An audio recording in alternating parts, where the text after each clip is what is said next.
Hello friends, welcome to Crack Science. I'm Rimpi Pandey. Let's solve the RPSC practice set. जैसे कि हम लोगों को पता है कि हमने 2013-14 प्रैक्टिस सेट को 100 क्वेश्चन तक सॉल्व कर लिए थे। आगे से 50 क्वेश्चन इसमें बचे हुए हैं, उसको देखते हैं कि क्या क्या क्वेश्चन है, कैसे आए हुए हैं। 101 से स्टार्ट करना है। 101 यहाँ तक हो चुका था। 100 क्वेश्चन प्राइमरी इमोशन हो चुका था। प्राइमरी इमोशन क्या होता है? मूल संवेग, खुशी या गुस्सा होता है। नेक्स्ट क्वेश्चन है 1001। एडोलसन इज अ पीरियड ऑफ। किशोरावस्था एक अवधि है। कैसी अवधि है किशोरावस्था की? हाइटेंड इमोशनैलिटी या डिटरमाइंड ऑफ सोशल रिस्पॉन्सिबिलिटी या सोशल आइसोलेशन या डिपेंडेंसी। किशोरावस्था की इस अवधि को बोलते हैं अत्यधिक संवेदनशीलता, सामाजिक उत्तरदायित्व का निर्धारण या सामाजिक अलगाव या परावलंबन। Adolescent is a period of heightened emotionality. अत्यधिक संवेगशील होते हैं। कैसे होते हैं? अत्यधिक संवेगशील होते हैं। हाइटेंड इमोशनैलिटी होती है। इस ऑप्शन में जो हो रहा है सोशल आइसोलेशन होता है, लेकिन सोशल से एकदम अलगाव नहीं होता है, कनेक्ट भी रहते हैं। नेक्स्ट है down syndrome is a type of. Down syndrome एक प्रकार का है। क्या है एक प्रकार का? ईटिंग डिसऑर्डर, खाने संबंधी विकार या स्लीपिंग डिसऑर्डर, सोने संबंधी विकार, क्रोमोजोमल एबनॉर्मलिटी, गुणसूत्र अपसामान्यता या बिहेवियरल प्रॉब्लम, व्यवहारात्मक समस्या। डाउन सिंड्रोम जो होता है ये आपका गुणसूत्र अपसामान्यता होता है, chromosomal abnormality. Next 103 number question. The training policies and programme for the rehabilitation of person with the disability is regulated by. निःशक्त जनों के पुनर्वास में प्रशिक्षण नीतियों व कार्यक्रम का नियतन किया जाता है। किसके द्वारा किया जाता है ये रिहेबिलिटेशन? निःशक्त जनों के लिए पुनर्वास में प्रशिक्षण नीतियों कार्यक्रमों का FCI द्वारा, RCI द्वारा, FICCI द्वारा, BCCI द्वारा। ये किया जाता है RCI द्वारा। RCI का फुल फॉर्म होता है रिहेबिलिटेशन काउंसिल ऑफ इंडिया। इसका सेटअप हुआ था 1986 में। उसके बाद एक्ट इनेक्ट होके जब आया था, लागू होके आया था 1992 में। नेक्स्ट क्वेश्चन है an educational process that's aimed at bringing about a revision of attitude towards family size is। एक शैक्षिक प्रक्रिया जिसका उद्देश्य परिवार के आकार के प्रति अभिवृत्तियों में बदलाव लाना है, क्या कहलाता है? सेक्स एजुकेशन, लैंगिक शिक्षा, वुमेन एजुकेशन, महिलाओं की शिक्षा, पॉपुलेशन एजुकेशन, जनसंख्या शिक्षा, साइकोलॉजी एजुकेशन, मनोविज्ञान की शिक्षा। क्या क्वेश्चन पूछ रहा है यहाँ पे? Educational for that am bringing the revision attitude towards family, मतलब किसमें अभिवृत्तियों में चेंजेस ला रहा है। तो जब अभिवृत्तियों में एटीट्यूड की बात आएगी, दिमाग मतलब एक माइंड को आपके मैनिपुलेशन का एक टाइप की बात हो रही, तो किस में आएगा? आपके मनोविज्ञान की शिक्षा, साइकोलॉजी एजुकेशन। कोई ऑप्शन इससे जो ये क्वेश्चन पूछ रहा इन तीनों में तो नहीं मैच कर रहा। Next, who started the kindergarten system? Kindergarten पद्धति किसने प्रारंभ की थी?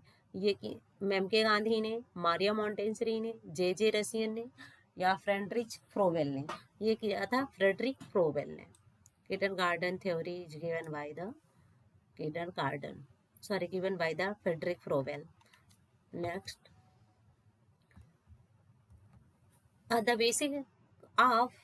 the basic system of education was started by। Basic शिक्षण प्रणाली किसने शुरू की थी? बेसिक शिक्षण प्रणाली रविन्द्रनाथ टैगोर जी, ताराबाई मोदक, मोहनदास करमचंद गांधी, गिजू भाई बधेगा।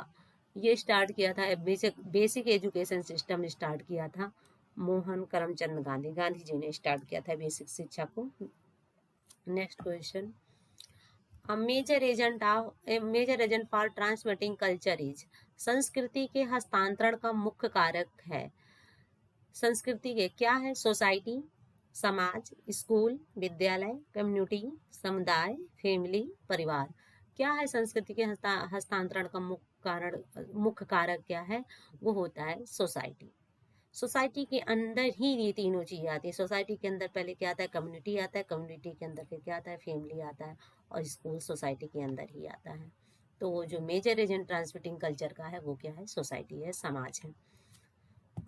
नेक्स्ट है when a women marriage to or more man the marriage is term as. जब एक महिला दो या दो से अधिक पुरुषों से विवाह करती है तो वह विवाह कहलाता है। When a women marriage to or more man then marriage, क्या कह रहे थे? Polyandry, polygamy. पॉलीएंड्री मतलब बहुपति विवाह, पॉलीगैमी मीन्स बहुपत्नी विवाह, ग्रुप मैरिज सामूहिक विवाह, रिलीजियस मैरिज। जब एक महिला कर रही है तो उसे क्या बोलते हैं? बहुपति विवाह बोलते हैं, पॉलीएंड्री बोलते हैं। और जब अगर पुरुष विवाह करता है, कई पत्नियों से कर लेता है, तो उसे बोलते हैं बहुपत्नी विवाह या polygamy. Next, the facility of vaccination is done on which centre. बच्चों का टीकाकरण किस केंद्र पर होता है? आंगनवाड़ी, बालवाड़ी, झूला गृह या बालशाला। तो जो ये वैक्सीनेशन सेंटर होता है ये होता है आंगनवाड़ी में। Next, biological, economic, protective, educational, social, recreational, affectional etcetera are function of. जैविक, आर्थिक, संरचनात्मक, शैक्षिक, सामाजिक, मनोरंजनात्मक, भावात्मक आदि कार्य हैं। क्या होते हैं? इतने जो कार्य होते हैं वो किसके अंडर में आते हैं? मैरिज विवाह के, कम्युनिटी समुदाय के, या फैमिली के, या सोसाइटी के। क्या होता है? ये चीज, इतनी चीजें जो होती हैं किसके अंडर में होती हैं? बायोलॉजिकल, इकोनॉमिक, और ये होता है आपकी फैमिली के अंदर होता है, परिवार के अंदर होता है। सारी चीजें, एजुकेशन भी, सोशल भी, मनोरंजन भी, लगाव भी, बायोलॉजिकल चेंजेस भी। मान लीजिए सेक्स एजुकेशन के थ्रू जो हो रहा है, या पीढ़ी जनरेशन टू जनरेशन क्रिएट हो रही है। इकोनॉमिक फैक्टर, प्रोटेक्शन भी होता है। तो ये सब किसके अंडर में होता है? परिवार के अंडर में होता है। Next question 111 number, an example of cross sectional study is. निम्नलिखित में से कौन सा प्रतिनिध्यात्मक अध्ययन का एक उदाहरण है? क्रॉस सेक्शनल स्टडी किसे बोलते हैं? प्रतिनिध्यात्मक अध्ययन किसे बोलते हैं? Comparing individual of various age at the same time, एक ही समय विभिन्न आयु के व्यक्तियों की तुलना। दूसरा ऑप्शन है continued observation of same individual, एक ही तरह के व्यक्तियों का लगातार अवलोकन। या careful description by the researcher, शोधकर्ता द्वारा सावधानी पूर्वक विवरण।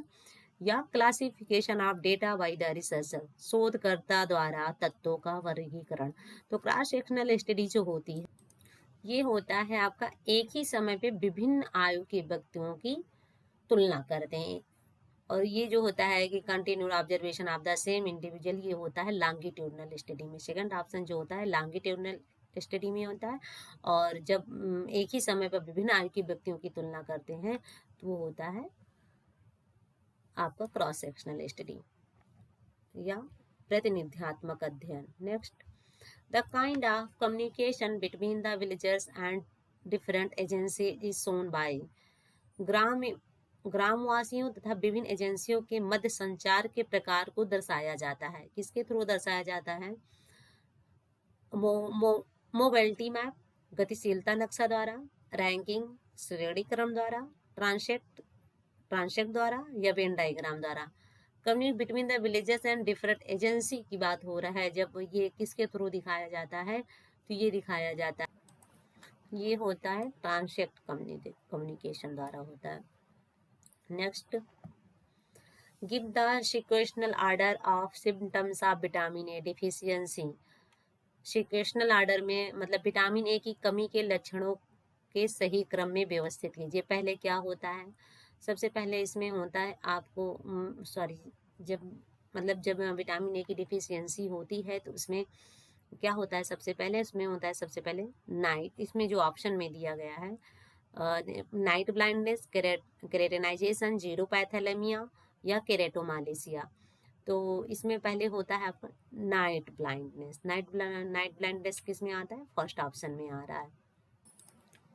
सेकंड सेकंड नंबर पे होता है ये केरेटिनाइजेशन होता है, केरेटीकरण होता है सेकंड नंबर का। ये फर्स्ट ऑप्शन नहीं है। नाइट ब्लाइंडनेस, सेकंड केरेटिनाइजेशन, थर्ड जो होता है वो होता है केरेटोमालेशिया, फोर्थ होता है जीरोथालेमिया। जीरोथालेमिया में क्या हो जाता है कि आंसू बनना ही बंद हो जाते हैं, मतलब आंसू निकलना, इधर आंखों में एकदम ड्राइनेस हो जाती है। तो second option is right option. Next,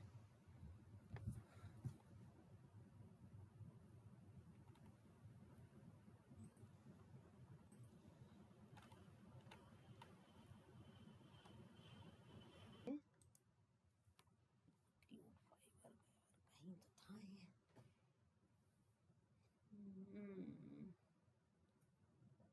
साला कहीं लिखा है, पता नहीं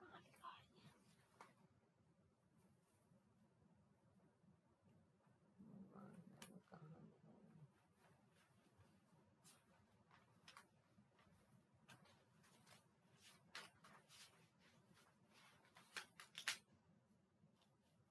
लिखा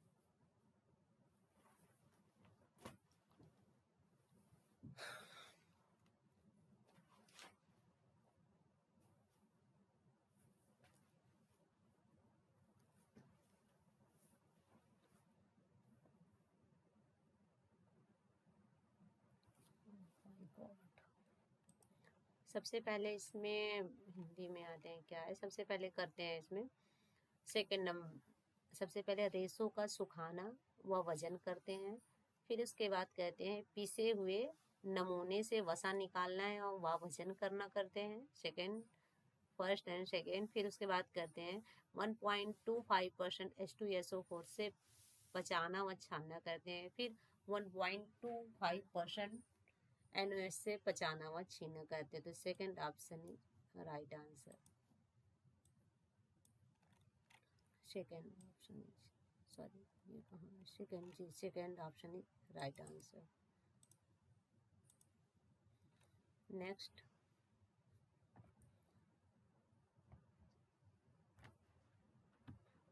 for the effective work with hand and arm, the comfortable position of upper arm is। हथेली और हाथों से काम करते समय आरामदायक अवस्था वह होती है जब कोहनी से ऊपर का हिस्सा क्या होता है?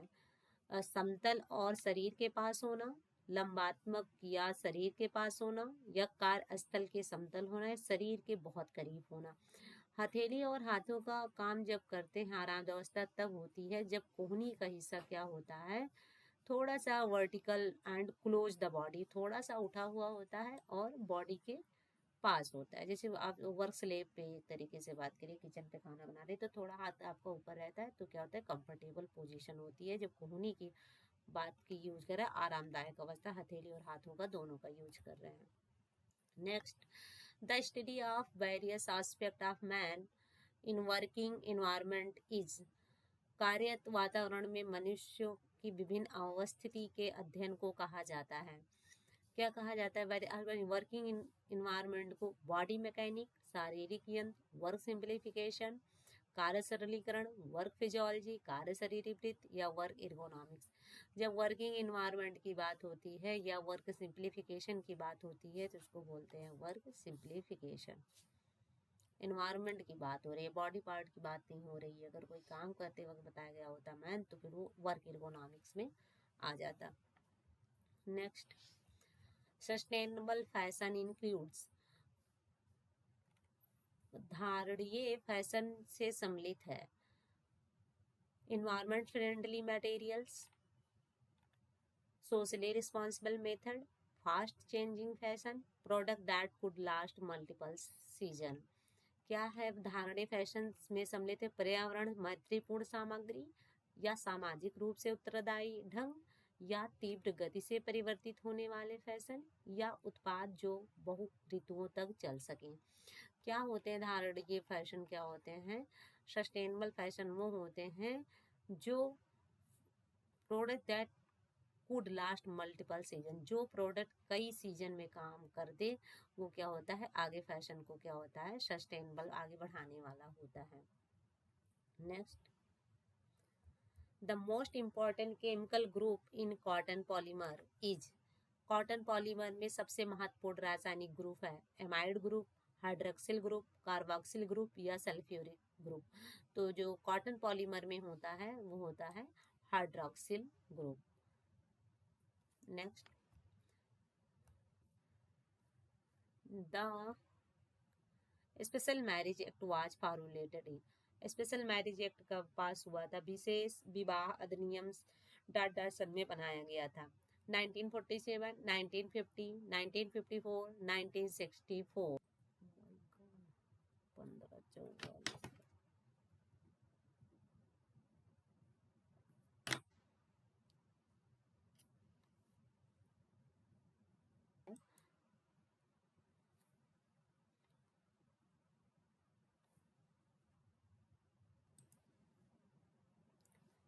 120 नंबर क्वेश्चन है, NIHFW works in the field of, NIHFW का कार्य क्षेत्र क्या है, स्पेशल एजुकेशन, विशेष शिक्षा, हेल्थ सेक्टर, स्वास्थ्य क्षेत्र, वुमेन एम्पावरमेंट, महिला सशक्तिकरण, रूरल डेवलपमेंट, ग्रामीण विकास।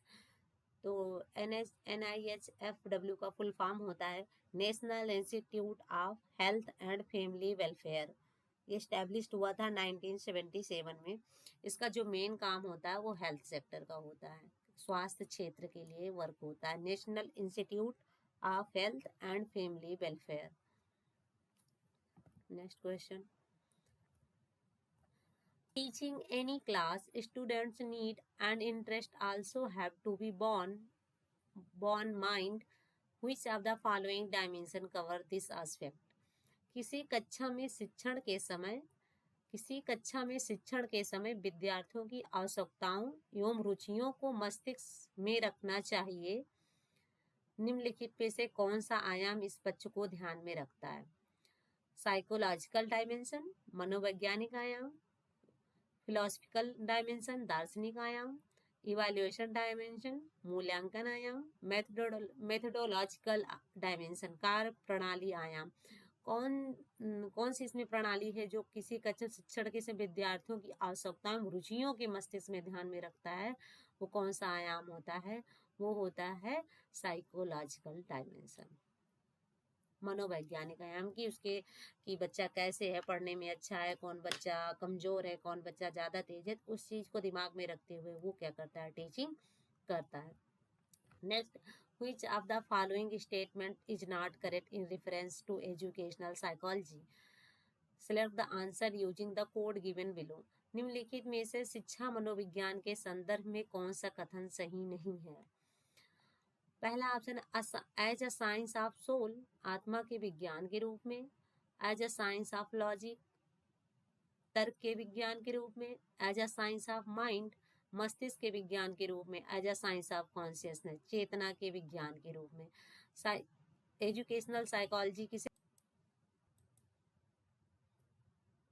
Educational psychology is known as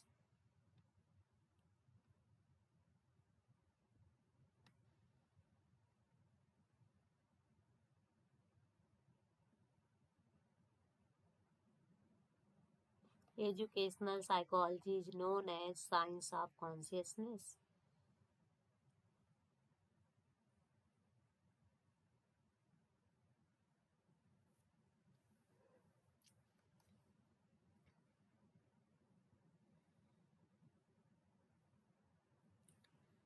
Education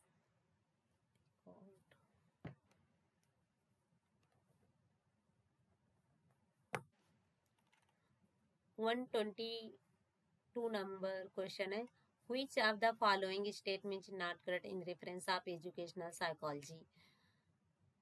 As a science of soul, as a science of logic, as a science of mind, as a science of consciousness. मतलब निम्नलिखित में से शिक्षा मनोविज्ञान के संदर्भ में कौन सा कथन सत्य नहीं है? आत्मा के विज्ञान के रूप में, तर्क के विज्ञान के रूप में, मस्तिष्क के विज्ञान के रूप में, चेतना के विज्ञान के रूप में। मतलब इसमें पूछ रहा है कौन सा रेफरेंस सही नहीं है। तो साइकोलॉजी जो करती है एजुकेशनल, ये कॉन्शियसनेस भी करती है। अच्छा, यहाँ ऑप्शन में है select answer using the given code below. जो नहीं है, ये सोल का कोई मतलब नहीं होता है एजुकेशनल साइकोलॉजी से, ओनली वन ऑप्शन डी भी है। ये as a science of consciousness होता है। ये कॉन्शियसनेस की बात आ रही है तो आपका माइंड यूज होता है, माइंड भी यूज होता है तो आपका क्या होता है, लॉजिक भी यूज होता है। लेकिन यहाँ पे सोल का कोई मतलब नहीं होता है। Next,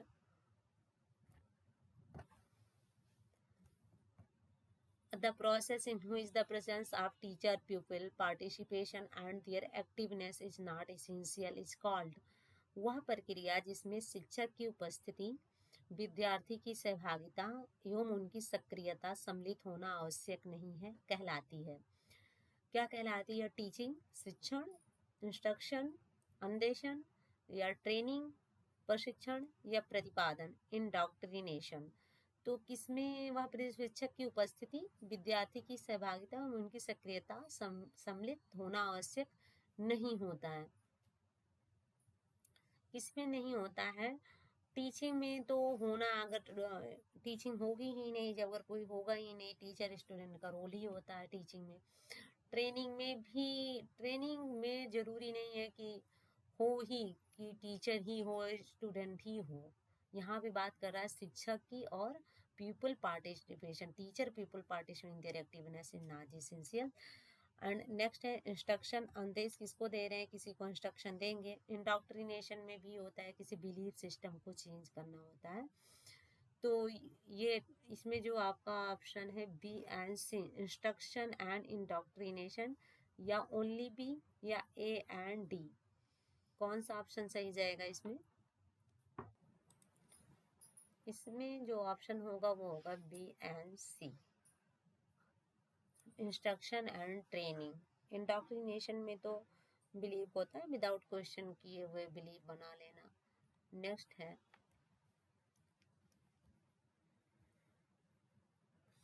in teaching learning process the variable which is responsible for bringing change is called. शिक्षण अधिगम प्रक्रिया में परिवर्तन का उत्तरदायी चर कहलाता है। शिक्षण अधिगम प्रक्रिया परिवर्तन का उत्तरदायी चर क्या कहलाता है? शिक्षक, शिक्षार्थी, पाठ्यचर्या करिकुलम, शिक्षण व्यू रचनाएं, teaching strategies. Teaching learning process the variables which responsible for bringing changes. मतलब कौन उत्तरदायी चर कहलाता है शिक्षण अधिगम प्रक्रिया में? वो कहलाता है लर्नर। नेक्स्ट, शिक्षार्थी। Which of the following is not teaching behaviour. निम्नलिखित में से कौन सा शिक्षण व्यवहार नहीं है? लैसीफारा टीचिंग, हस्तक्षेप रहित शिक्षण, ऑटोक्रेटिक टीचिंग, एक तंत्रात्मक शिक्षण, रेमेडियल टीचिंग, निदानात्मक शिक्षण, डेमोक्रेटिक टीचिंग, प्रजातांत्रिक शिक्षण।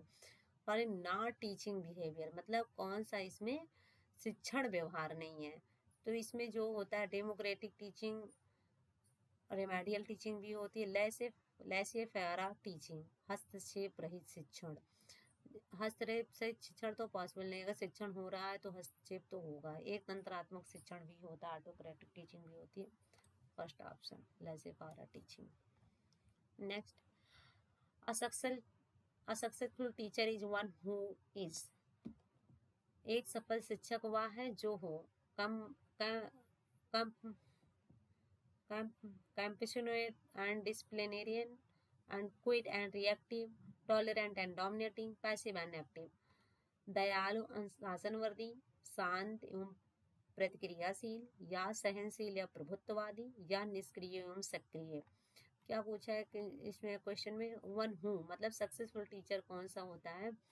ऑप्शन में इसमें बताता है कि दयालु एवं अनुशासनवर्ती हो, कोई एंड रिएक्टिव हो, शांत एवं प्रतिक्रियाशील हो, सही बात है। टॉलरेंट एंड डोमिनेटिंग गलत बात है।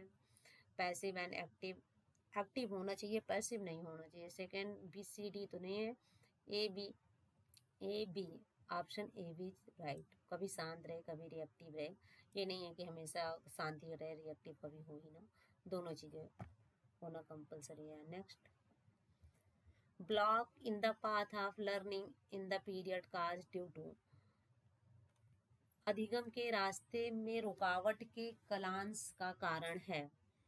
अधिगम में रुकावट के क्या है हिंदी में, अधिगम के रास्ते में रुकावट के क्लांश का कारण है। क्या कारण है?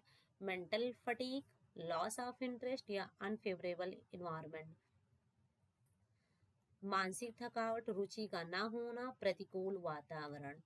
क्या होता है? Block in path of teaching in the period of pass due to, मतलब जो ट्रेनिंग लर्निंग होती है, सॉरी लर्निंग जब अधिगम होता है तो उस पाथ में ब्लॉक का काम क्या करता है? लॉस ऑफ इंटरेस्ट भी करता है, अनफेवरेबल इन्वायरमेंट भी करता है, मेंटल फटीग भी करता है। तीनों चीजें करती हैं ए, बी एंड सी। मानसिक थकावट, रुचि का ना होना, प्रतिकूल वातावरण, तीनों लोग यहाँ अधिगम के रास्ते में रुकावट के कारण है। Next, Which of the following is not cognitive theory of learning?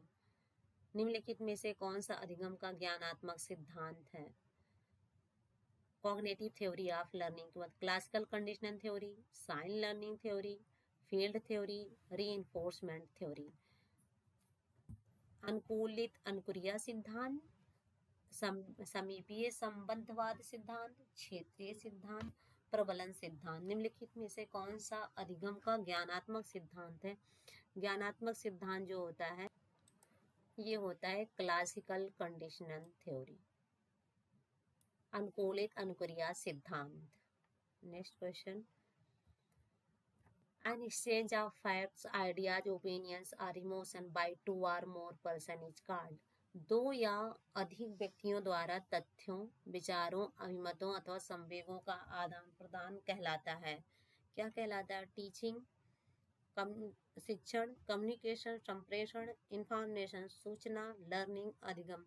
जब ये कहलाता है आपका संप्रेषण। Communication is a process where exchange our idea, fact, thoughts, opinion to each other या to one's another, ये डिफिनेशन ही कम्युनिकेशन की होती है। जब हम अपने विचारों, तथ्यों अपना एक दूसरे से आदान प्रदान करते हैं तो उसको क्या बोलते हैं? संप्रेषण बोलते हैं।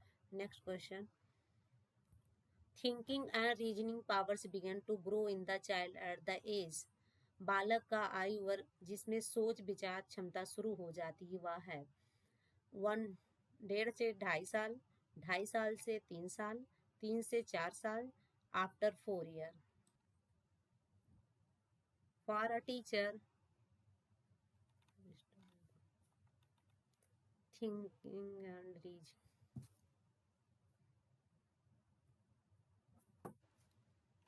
नेक्स्ट क्वेश्चन है, thinking and reasoning powers begin to grow in the child at age, बालक का आयु वर्ग जिसमें सोच विचार क्षमता शुरू हो जाती है वह एज है 1.5 से 2.5 साल, 2.5 से 3 साल, 3 से 4 साल या आफ्टर 4 ईयर्स। ये होता है 2 to 3 ईयर्स। तो यहाँ पे जो होगा 2.5 से 3 साल option, second option is right answer. Next है 131 number question, for a teacher lesson planning is important to, शिक्षक के लिए पाठ योजना बनाना आवश्यक है। क्यों आवश्यक है? Teacher lesson plan is important. Option है अचीव इंस्ट्रक्शनल ऑब्जेक्टिव, अन्वेषण उद्देश्य की प्राप्ति के लिए, मेंटेन इंटरेस्ट एमंग स्टूडेंट, छात्रों में रुचि बनाए रखने के लिए, कीप स्टूडेंट बिजी, छात्रों को व्यस्त रखने के लिए, शो हिज ओन एबिलिटी, स्वयं की योग्यता बताने के लिए। लेसन प्लान जो करते हैं वो करते हैं अचीव इंस्ट्रक्शनल ऑब्जेक्टिव, मतलब जो ऑब्जेक्टिव है वो मेंटेन रहे कि क्या पढ़ना है, क्या कैसे करना है, पूरा उनको अन्वेषण मिल जाए कि किस आवर में या किस डे क्या क्या काम करना है। Next 132 number, learning the result from the consequences of behaviour is, वह अधिगम जो व्यवहार के प्रभाव का परिणाम होता है कहलाता है। Learning that result from the consequence, हमारे परिणामों मतलब हमारे वह अधिगम जो व्यवहार के प्रभाव का परिणाम होता है। व्यवहार के परिणाम का प्रभाव जो होता है क्या कहलाता है? ऑपरेंट कंडीशनिंग, क्रिया प्रसूत अनुबंध, रिस्पॉन्डेंट कंडीशनिंग, अनुक्रिया अनुबंध, क्लासिकल कंडीशनिंग, अनुकूलित अनुबंध या पॉजिटिव कंडीशनिंग, सकारात्मक अनुबंध क्या कहलाता है? जब हमारे व्यवहार का परिणाम होता है तो वो कहलाता है operant conditioning. Next, which of the following is not a behavioural disorder? निम्नलिखित में से कौन सा व्यवहारिक विकार नहीं है? एस्केप, पलायन, इल्यूजन, भ्रम, फेल्योर, असफलता, साइकोन्यूरोसिस, मनस्ताप। Which not behavioural disorder?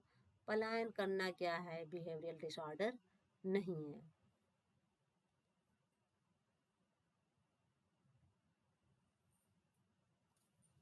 Next, which of the following statement is not assumption on which teaching model are based? निम्नलिखित में से कौन सा कथन वह अवधारणा नहीं है जिस पर शिक्षण प्रतिमान आधारित है? कौन सी ऐसी अवधारणा इसमें से नहीं है जिस पर शिक्षण प्रतिमान आधारित है? Which following statement is not assumption on which teaching models are based? Mode of instruction depends upon the objective to be achieved. अनुदेशन का तरीका प्राप्त उद्देश्यों पर निर्भर होता है।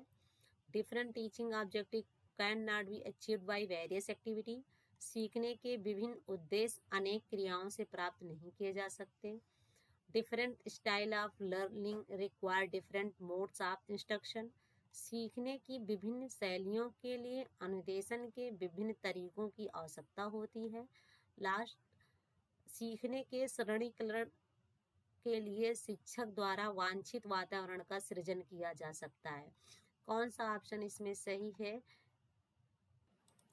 इसमें जो ऑप्शन सही है, different teaching objective can not be achieved by the various activity. सीखने के विभिन्न उद्देश्यों अनेक क्रियाओं से प्राप्त नहीं किए जा सकते, ये गलत है और सारी चीजें क्या हैं उस पर निर्भर करती हैं। Next, A state of complete physical, mental and social well-being is called। एक पूर्ण शारीरिक, मानसिक एवं सामाजिक कल्याण की स्थिति कहलाती है। क्या कहलाती है? मेंटल हेल्थ, मानसिक स्वास्थ्य, एडजस्टमेंट, समायोजन, मेंटल हाइजीन, मानसिक स्वास्थ्य विज्ञान, उपरोक्त सभी। Physical, mental and social wellbeing is called. Mental health भी, adjustment, all of the above. समायोजन भी, मानसिक स्वास्थ्य भी, क्योंकि कंप्लीट फिजिकल मेंटल सोशल तीनों की बात हो रही है, तो एडजस्टमेंट भी, मेंटल हाइजीन भी होता है, all of the above. Next, for computer assisted instruction the expert required is. Computer सहायक अनुदेशन के लिए विशेषज्ञ की आवश्यकता होती है, वह है कंप्यूटर इंजीनियर, प्रोग्राम राइटर, कार्यक्रम लेखक या सिस्टम ऑपरेटर, व्यवस्था चालक, कंप्यूटर ऑपरेटर। तो कंप्यूटर सहायक अनुदेशन के लिए जो काम करते हैं तो वो कंप्यूटर ऑपरेटर सारे इंस्ट्रक्शन को क्या करते हैं, वो फॉलो करते हैं। Next, which of the following is example of non verbal communication? निम्न में से कौन सा अशाब्दिक संप्रेषण का उदाहरण है? टच, छूना, लेटर, पत्र, पोस्टर, न्यूज़पेपर, समाचार पत्र। कौन सा नॉन वर्बल कम्युनिकेशन होता है? नॉन वर्बल कम्युनिकेशन होता है जो बोल के नहीं होता है, हम अपने क्या कहते हैं, संवेगों से करते हैं। तो इसमें क्या है? टच, छूना क्या है आपका? नॉन वर्बल कम्युनिकेशन है। लेटर, न्यूज़पेपर, पोस्टर, ये सब वर्बल कम्युनिकेशन है। Next, symbol are the tools of communication in chief symbol we can include. संकेत संप्रेषण के साधन हैं। मुख्य संकेतों में हम सम्मिलित कर सकते हैं स्पोकन वर्ड, साइन, जेस्चर, बोले गए शब्द, चिन्ह, हाव भाव, ऑल ऑफ दी अबव। तो तीनों चीज यूज कर सकते हैं कम्युनिकेशन के लिए। सिंबल संकेत के यूज में जेस्चर भी यूज कर सकते हैं, साइन भी यूज कर सकते हैं, बोल भी सकते हैं। Next, the help of radio, television and tape recorder, a teacher can reach the doorstep of each and every student at lower cost. This statement indicates toward the approach। Radio, television और tape recorder की सहायता से एक शिक्षक हर एक विद्यार्थी के द्वार पर कम लागत में पहुंच सकता है। यह कथन किस उपागम की ओर संकेत करता है? हार्डवेयर अप्रोच, हार्डवेयर उपागम, इंटीग्रेटेड अप्रोच, इंटीग्रेटेड उपागम, सिस्टम अप्रोच या सॉफ्टवेयर उपागम। ये जो करता है रेडियो टेप रिकॉर्डर की सहायता के एक शिक्षक हर एक विद्यार्थी के द्वारा कम लागत में पहुंच सकता है, वो होता है सॉफ्टवेयर अप्रोच के द्वारा। कोई एप्लीकेशन है या यूट्यूब के चैनल है, कुछ एप्लीकेशन डालते हैं, उसके थ्रू क्या है आपको इंफॉर्मेशन मिल जा रही है, घर बैठे आपके यहाँ पहुंच सकता है। नेक्स्ट है which of the following is not a part of designing system approach. निम्नलिखित में से कौन सा प्रणाली उपागम की रूपरेखा का भाग नहीं है? Identification of entry behaviour of learner, विद्यार्थी का पूर्व व्यवहार पहचानना, एनालिसिस ऑफ ऑब्जेक्टिव, उद्देश्यों का विश्लेषण, या सेलेक्टिंग अप्रोप्रिएट मीडिया, उपयुक्त माध्यम का चयन, या ऑर्गेनाइजिंग रेमेडियल इंस्ट्रक्शन, उपचारात्मक अनुदेशन की व्याख्या। इसमें ये पूछ रहा है is not part of designing system approach, तो वो है एनालिसिस ऑफ ऑब्जेक्टिव, उद्देश्यों का विद्यार्थी का पूर्व व्यवहार पहचानना। ये डिजाइनिंग सिस्टम में नहीं आएगा, ये अगर टीचिंग प्रोसेस में होता, तो टीचिंग अप्रोच में होता तो वहाँ पे विद्यार्थी के पूर्व व्यवहार को पहचानते हैं। बट डिजाइन की बात कर रहे हैं तो वहाँ पे आपके उद्देश्य का विश्लेषण करेंगे, उपयुक्त माध्यम का चयन करेंगे, उपचारात्मक अनुदेशन की व्यवस्था करेंगे। नेक्स्ट है 115,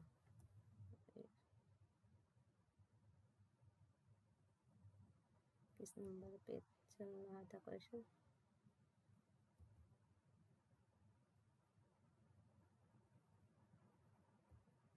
सिस्टम अप्रोच हो चुका था। 141 number, which of the following audio visual add is the best example to learning structure of multiple discrimination। निम्न में से कौन सी श्रव्य दृश्य सामग्री बहुविकल्पीय अधिगम संरचना को सुगम बनाने का अच्छा उदाहरण है? रेडियो, स्टिल पिक्चर तस्वीर, टेलीविजन, रिकॉर्ड प्लेयर। क्या है audio visual aid is the best example to learning structure of multiple discrimination, मतलब बहुविकल्पीय अधिगम की बात कर रहा है, ऑडियो विजुअल की बात कर रहा है, तो ऑडियो विजुअल एड में क्या आता है?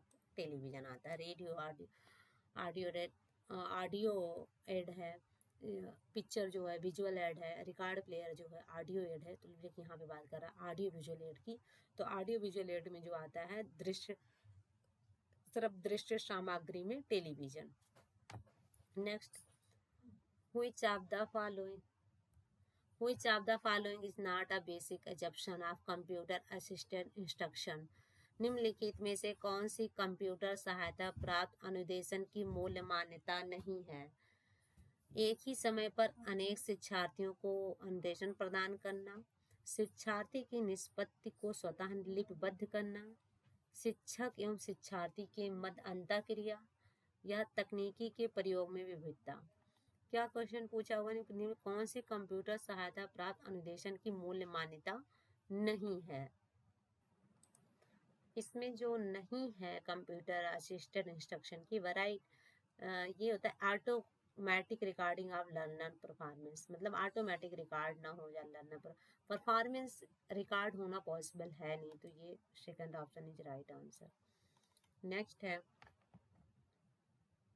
अब यहाँ पे एक ऑप्शन ये भी जा सकता था तकनीकी के प्रयोग में विविधता, लेकिन तकनीकी के प्रयोग में विविधता लाएगा तभी तो चेंजेस है। मान लीजिए किसी एक तकनीकी की मान लीजिए चैनल मैंने चूज कर लिया, किसी स्टूडेंट को नहीं समझ में आ रहा है, तो तकनीकी में विविधता आएगी तभी तो कंप्यूटर असिस्टेड का काम होगा। नेक्स्ट है question, information and communication technology includes, सूचना एवं संप्रेषण तकनीकी में सम्मिलित है। क्या सम्मिलित? इंटरनेट, एजुकेशनल टेलीविजन, शैक्षिक दूरदर्शन, email, all of the above. तो आईसीटी में इंटरनेट भी आता है, एजुकेशनल टेलीविजन भी आता है, email, all of the above, उपर्युक्त सभी। Next, the concept of emotional intelligence does not involve the ability to, संवेगात्मक बुद्धि के संप्रत्यय में योग्यता सम्मिलित नहीं है। अंडरस्टैंड इमोशन, संवेगों को समझने की, रेगुलेट इमोशन, संवेगों के नियंत्रण करने की, एराउज इमोशन, संवेग उत्तेजित करने की, अप्रेज एंड एक्सप्रेस इमोशन, संवेग मूल्य निर्धारण एवं अभिव्यक्ति करने की। क्या है? संवेदनात्मक बुद्धि के संप्रत्यय में योग्यता सम्मिलित नहीं है। थर्ड ऑप्शन एराउज इमोशन, उत्तेजित करने की कोई नहीं, नियंत्रण करता है, नियंत्रण करने समझने की बात है, कॉग्निटिव इंटेलिजेंस की बात है। संवेग के मूल्यों को निर्धारण कर, अगर निर्धारण कर कोई चीज का कर रहा है तो ऑटोमेटिक इंटेलिजेंस बुद्धि लगा रहा है, दिमाग लगा रहा है, तभी उस चीज को वो अभिव्यक्त कर पा रहा है। उत्तेजित होने में कोई दिमाग नहीं लगाना पड़ता है। तो एराउज इमोशन, संवेग को उत्तेजित करने में ये ability, emotional concept does not involve the ability under the this option. Next, if the adolescent learner are exposed to frequent rejection and the parent and teacher its lead, यदि किशोर शिक्षार्थी अभिभावक व शिक्षक द्वारा बार बार तिरस्कार एवं तंग किए जाते हैं तो इससे उत्पन्न होता है, क्या उत्पन्न होता है बच्चों में? इन्फेरिटी फीलिंग, हीनता की भावना, ब्रेन डिसऑर्डर, मस्तिष्क विकार, फीलिंग ऑफ फियर, भय की भावनाएं, मेंटल रिटार्डेशन, मानसिक अवरोध। बार बार किसी चीज को तिरस्कार तंग किए जाते हैं तो हीनता की भावना आ जाती, इन्फेरिटी फीलिंग्स हो जाते हैं। Next, a teacher who takes a constructive approach to teaching learning would encourage learner to, एक शिक्षक जो शिक्षण अधिगम के प्रति निर्मितवादी उपागम अपनाता है विद्यार्थी को प्रोत्साहित करता है। A teacher who takes a constructive approach to teaching learning would encourage learner to. First option solve problem, समस्या को हल करने के लिए, मेमोराइज फैक्ट, तथ्यों को याद करने के लिए, रिकॉग्नाइज इवेंट्स, घटनाओं को पहचानने के लिए, कोलैबोरेट विद अदर्स, अन्य के साथ सहयोग देने के लिए। क्या एक शिक्षक जो शिक्षण अधिगम के प्रति निर्मितवादी उपागम अपनाता है वो क्या कहलाता है? वो करता है अन्य के साथ सहयोग देने के लिए। कोलैबोरेट विद अदर, जब कंस्ट्रक्टिव बात की होती है तो सबको साथ लेके बात चलने की होती है। कोलैबोरेट विद अदर, अन्य के साथ सहयोग देने के लिए। Next, learning takes place through a process of need reduction, holds this statement is related with, सीखना आवश्यकताओं की पूर्ति की प्रक्रिया द्वारा होता है। हल का यह कथन संबंधित है, किस चीज से संबंधित? सीखना आवश्यकता की पूर्ति की प्रक्रिया द्वारा होता है। सीखने के सोच के सिद्धांत से, insight theory of learning, reinforcement theory, प्रबलन सिद्धांत से, कंडीशनड रिस्पॉन्स थ्योरी, संबंध प्रतिक्रिया सिद्धांत से, ट्रायल एंड एरर थ्योरी, प्रयत्न एवं भूल के सिद्धांत से। हल के द्वारा लर्निंग टेक्स प्लेस, हल के अकॉर्डिंग था रीइंफोर्समेंट थ्योरी, प्रबलन सिद्धांत से द्वारा। इन्होंने कंडीशन पे नहीं बिलीव किया था कि कंडीशनिंग नहीं होती है हल ने, तो इनका जो प्रबलन सिद्धांत पे इनका विश्वास था कि learning takes place through a process of need reduction.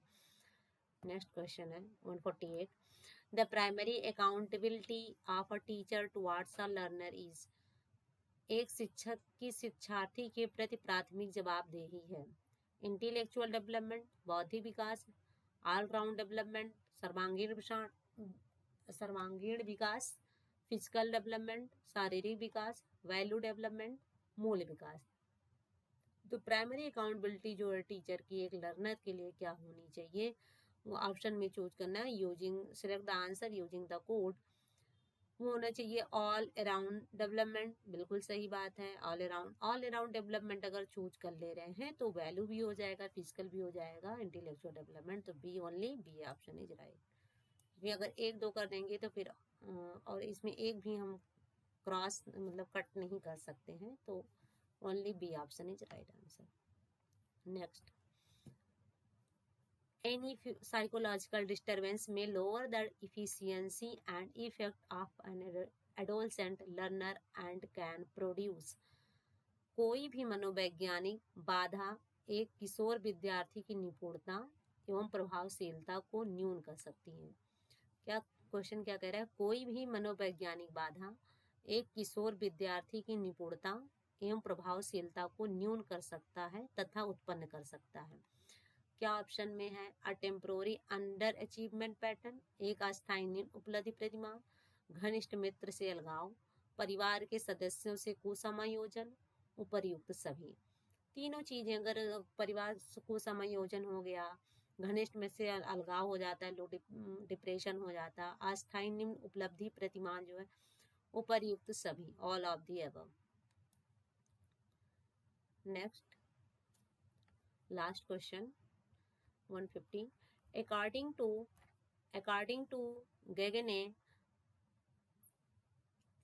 Gagné, most instruction in school subject is concerned with the learning and use of. गैने के अनुसार विद्यालयी विषयों का अधिकांश अनुदेशन सीखने एवं प्रयोग से संबंधित होता है। किसे? ऑप्शन में है कॉन्सेप्ट एंड रूल, संप्रत्यय एवं नियम से, अचीवमेंट उपलब्धि से, जनरलाइजेशन सामान्यकरण से, फीडबैक पृष्ठ पोषण से। किससे होता है? गैने ने फीडबैक पे ध्यान दिया था, पृष्ठ पोषण से। 150 क्वेश्चन सॉल्व हो चुके हैं, लास्ट रफ वर्क के लिए था। 2013-14 में एग्जाम हुए थे ये आरपीएससी के थ्रू, तो 3 वीडियो के पार्ट में पूरा कंप्लीट हो चुका है। जो अगर आप लोगों ने नहीं देखा है फर्स्ट एंड सेकंड पार्ट, तो डिस्क्रिप्शन बॉक्स में लिंक दे देंगे, आप लोग वहां से जाके देख लीजिएगा। अगर इस पेपर के रिगार्डिंग, प्रैक्टिस सेट के रिगार्डिंग कोई क्वेश्चन में क्वेरी होती है तो आप कमेंट बॉक्स में पूछिएगा। चैनल को शेयर करिएगा। अगर किसी को नीड है, प्रैक्टिस सेट को तैयारी कर रहा है, तो उससे हेल्प हो जाएगी। Thanks for watching and don't forget to subscribe my channel. Thank you.